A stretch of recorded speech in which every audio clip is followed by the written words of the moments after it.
করে শব্দটা শুনেন, ওয়া আনজালনাল হাদিদ, আমি লোহাকে উপর থেকে নাজিল করেছি। কি করেছি? কথা বলেন। তার মানে লোহা পৃথিবীতে ছিল না, নাজিল করছে কে? লোহা পৃথিবীতে থাকলে নাজিল করবেন কেন?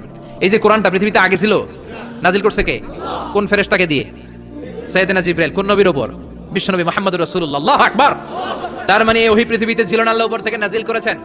নুজুল মানে উপর থেকে নিচের দিকে আসা।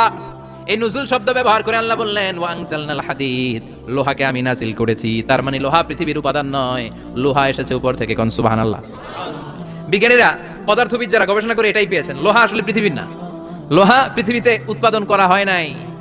লোহার যে মলিকিউল, অণু আছে, লোহার একটা অণু তৈরি করার মতো ক্ষমতা পৃথিবীর নাই। ইভেন এই সৌরজগতের কোনো কিছু নাই। সূর্যের তাপেও লোহা তৈরি হতে পারে। লোহার ছোট্ট একটা অণু তৈরি করতে কমপক্ষে 1 কোটি ডিগ্রি সেলসিয়াস তাপের প্রয়োজন হয়। তার মানে এটা পৃথিবীর কোনো উপাদান নয়, এটা আনজালনাল হাদিদ। আল্লাহ বলেন মহাবিস্ফোরণের কারণে গলিত অন্য কোনো তারার ভেতর থেকে লোহার উপাদান আমি পৃথিবীর ভিতরে এনে ঢুকিয়ে দিয়েছি।